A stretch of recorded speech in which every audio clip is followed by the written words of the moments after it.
ಬಹಳ ಜನರಿಗೆ ನಾನು ಧ್ಯಾನ ಮಾಡ್ತಾ ಇದ್ದೀನಿ, ನಾನು ಈ ಕೆಲಸ ಮಾಡೋಕೆ ಸಮಯ ಇಲ್ಲ, ಅಥವಾ ನಾನು ನನ್ನ ಎಲ್ಲಾ ಕೆಲಸದ ನಡುವೆ ಧ್ಯಾನ ಮಾಡಕ್ಕಾಗಲ್ಲ ಅನ್ನೋದು ಬಹಳ ಜನರಿಗೆ ಒಂದು ಕಂಪ್ಲೇಂಟ್ ಅಂತ ಹೇಳ್ಬೋದು ಸರ್ ಇದನ್ನ. ಈ ಆಧ್ಯಾತ್ಮ ಸಾಧನೆ ಮಾಡ್ತಾ ಮಾಡ್ತಾ ನಮ್ಮ ದಿನನಿತ್ಯ ಜೀವನದ ಜೊತೆಗೆ ಜೀವನವನ್ನ ಹೆಂಗೆ ಬ್ಯಾಲೆನ್ಸ್ ಮಾಡ್ಕೋಬೇಕು?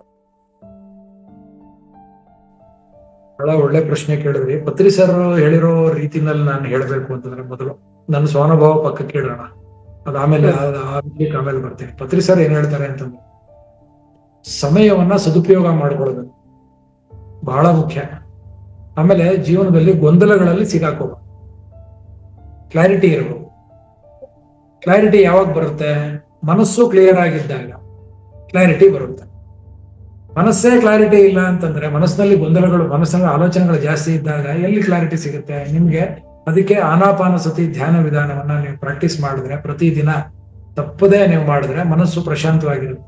ಪ್ರಶಾಂತವಾದ ಮನಸ್ಸು ಇದ್ದಾಗ ನಮ್ಮ ಕೆಲಸ ಕಾರ್ಯಗಳನ್ನ ನಾವು ಪ್ಲಾನ್ ಚೆನ್ನಾಗಿ ಮಾಡ್ಕೊಳ್ಬಹುದು, ದಿನವನ್ನ ಪ್ಲಾನ್ ಚೆನ್ನಾಗಿ ಮಾಡ್ಕೊಳ್ಬಹುದು, ಏನ್ ಮಾಡ್ಬೇಕು ಏನ್ ಮಾಡಬಾರದು ಅಂತ ಕ್ಲಾರಿಟಿ ಸಿಕ್ಕತ್ತೆ. ಆ ತರ ಕ್ಲಾರಿಟಿ ಇಲ್ಲ ಅಂತಂತಂದ್ರೆ ನಾವೇನ್ ಮಾಡ್ತೀವಿ? ಗೊಂದಲಗಳಲ್ಲಿ ಸಿಗಾಕೊಳ್ತೀವಿ. ಹಾಗಾಗಿ ಪತ್ರಿ ಸರ್ ಹೇಳಿರೋದೇನು ಅಂತಂದ್ರೆ, ದೈನಂದಿನ ಕೆಲಸಗಳು ನಮಗೆ ಯಾವುದಿದೆ ಸಾಂಸಾರಿಕ ಜವಾಬ್ದಾರಿಗಳಿಂದ ನಾವು ವಿಮುಖರ ಆಗದೇನೆ ಫಸ್ಟ್ ಅದಕ್ಕೆ ಆದ್ಯತೆಯನ್ನು ಕೊಡಬೇಕು.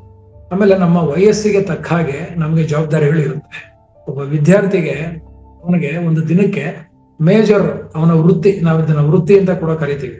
ಒಬ್ಬ ವಿದ್ಯಾರ್ಥಿಯ ವೃತ್ತಿ ಬೇರೆ, ಒಬ್ಬ ಮಧ್ಯ ವಯಸ್ಕನ ವೃತ್ತಿ ಬೇರೆ, ವೃದ್ಧಾಪ್ಯದಲ್ಲಿ ಇರ್ತಕ್ಕಂಥವ್ರ ವೃತ್ತಿ ಬೇರೆ ಇರುತ್ತೆ. ವೃತ್ತಿ ಅಂದ್ರೆ ಏನೋ ಒಂದು ದಿನದಲ್ಲಿ ಹೆಚ್ಚಿನ ಸಮಯವನ್ನ ನಾವು ಯಾವ್ದ್ರಲ್ಲಿ ಕಳೀತೀವಿ ಅದನ್ನ ವೃತ್ತಿ ಅಂತ ಕರಿತೀವಿ. ಬಹಳ ಜನಕ್ಕೆ ವೃತ್ತಿ ಅಂದ್ರೆ ಪ್ರೊಫೆಷನ್, ಸಂಪಾದನೆ ಮಾಡೋದು ಅಂತ ಅನ್ಕೊಂಡ್ಬಿಟ್ಟು. ವಿದ್ಯಾರ್ಥಿಯ ವೃತ್ತಿ ಏನು ಅಂದ್ರೆ ಜ್ಞಾನಾರ್ಜನೆ, ಹೆಚ್ಚಿನ ಸಮಯ ಅವನ ಅದರಲ್ಲಿ ಕಳೀತಾನೆ, ಅವನ ಆರೋಗ್ಯ, ಅವನ ಬೆಳವಣಿಗೆ ನೋಡ್ಕೊಂಡು ಅದು.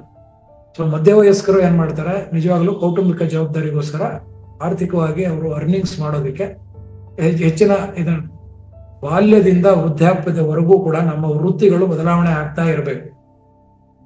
ನಾನು ಒತ್ತಿ ಹೇಳ್ತೇನೆ, ಮತ್ತೆ ಅದೇ ಹೇಳ್ತೇನೆ. ನಾವು ಪತ್ರಿ ಸರ್ ಹೇಳಿರೋದು ದಿನದ 24 ಗಂಟೆನೋ ನಾನು ಬರೀ ಸಂಪಾದನೆ ಮಾಡ್ತಾ ಇದ್ದೀನಿ, ಅದು ತಪ್ಪು. ದಿನದ 24 ಗಂಟೆನೋ ಆಧ್ಯಾತ್ಮನೇ ಮಾಡ್ತೀನಿ ಅಂದ್ರೆ ಅದು ಕೂಡ ತಪ್ಪು.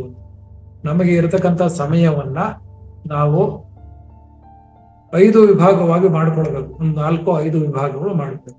ಮೇಯ್ನು ನಮ್ಮ ವೃತ್ತಿ, ನಮ್ಮ ವಯಸ್ಸಿಗೆ ತಕ್ಕ ಹಾಗೆ ಮೆಜಾರಿಟಿ ಕೆಲಸ ನಾವು ಯಾವ್ದ್ರಲ್ಲಿ ತೊಡಗಿಸ್ತೀವಿ. ಅದಾದ ನಂತರ ಕುಟುಂಬ, ಫ್ಯಾಮಿಲಿ. ಸೊ ಅದಾದ ನಂತರ ನಮ್ಮ ವೈಯಕ್ತಿಕವಾದ ಒಂದು ಸಾಧನೆಗೆ ಅವಕಾಶ, ಆಮೇಲೆ ಕೊನೆಯದಾಗಿ ನಾವು ಪರೋಪಕಾರಕ್ಕೆ ಸಮಯವನ್ನ ಮೀಸಲಾಗಿ ಇಟ್ಕೊಳ್ಬೇಕು. ಸೊ ಇದು ಆದ್ಯತೆಗಳ ಮೇಲೆ ಮಾಡ್ಕೊಳ್ಬೇಕು. ನಾವು ಸದಾ ಪರೋಪಕಾರದಲ್ಲೇ ಇರ್ತೀವಿ ಅಂತ ಅನ್ನೋದು ತಪ್ಪು, ಸದಾ ನಾನು ಸಾಧನೆಯಲ್ಲೇ ಇರ್ತೀನಿ ಅನ್ನೋದು ತಪ್ಪು, ಸದಾ ನಾನು ಕೌಟುಂಬಿಕ ಜವಾಬ್ದಾರಿಗಳನ್ನ ಇಟ್ಕೊಂಡಿರ್ತೀನಿ ಅಂತ ಅನ್ನೋದು ಕೂಡ ತಪ್ಪು. ನಮಗೆ ದೈನಂದಿನ ಒಂದು ಸಮಯವನ್ನ ಈ 4-5 ವಿಭಾಗಗಳಲ್ಲಿ ವರ್ಗೀಕರಣವನ್ನ ಮಾಡ್ಕೊಳ್ತಾ, ವಯಸ್ಸಿಗೆ ತಕ್ಕ ಹಾಗೆ, ವಯಸ್ಸು ಬದಲಾವಣೆ ಆಗ್ತಾ ಆಗ್ತಾ ಇವೆಲ್ಲವೂ ಕೂಡ ಪ್ರಪೋರ್ಷನೇಟ್ ಚೇಂಜ್ ಆಗ್ತಾ ಹೋಗ್ಬೇಕು. ಆಗ್ಲಿಲ್ಲ ಅಂತಂತಂದ್ರೆ ಅದು ಇಂಬ್ಯಾಲೆನ್ಸ್ ಆಗುತ್ತೆ ಜೀವನ.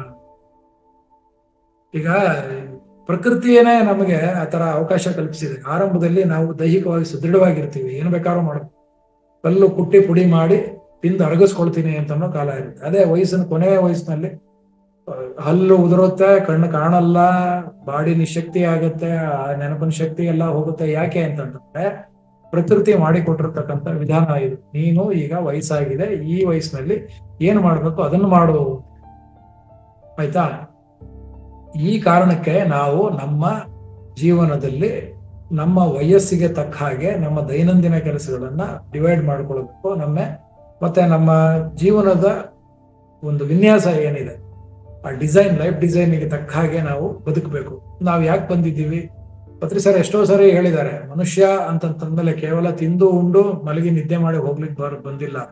ನಾವು ಯಾರು, ನಮ್ಮ ಜೀವನದ ಉದ್ದೇಶ ಏನು ಅಂತ ತಿಳ್ಕೊಳ್ಬೇಕು ಅಂತಂದ್ರೆ ಧ್ಯಾನದಿಂದ ಸಾಧ್ಯ. ಅಂದ್ರೆ ಎಷ್ಟೋ ಜನಕ್ಕೆ ಇಂಟ್ಯೂಷನ್ಸ್ ಇರುತ್ತೆ, ಧ್ಯಾನ ಮಾಡದೇ ಇದ್ರು ಕೂಡ ಅವರಿಗೆ ಗೊತ್ತಿರುತ್ತೆ ಏನ್ ಮಾಡಬೇಕು ಅಂತ ಅನ್ನೋದು. ಧ್ಯಾನ ಮಾಡೋದ್ರಿಂದ ಕ್ಲಾರಿಟಿ ಸಿಗುತ್ತೆ ಅಂತ ಹೇಳಿದ್ದಾರೆ ಪತ್ರಿ ಸರ್. ಹಾಗಾಗಿ ಧ್ಯಾನವನ್ನ ಮಾಡಬೇಕು. ವೃತ್ತಿನಲ್ಲಿ ಪ್ರಾಮಾಣಿಕತೆಯಿಂದ ನಾವು ಸಮಯದ ಸದುಪಯೋಗ ಮಾಡಿಕೊಳ್ಬೇಕು. ಕೌಟುಂಬಿಕ ಜವಾಬ್ದಾರಿಗಳನ್ನ ಪ್ರಾಮಾಣಿಕವಾಗಿ ನಿರ್ವಹಿಸಬೇಕು.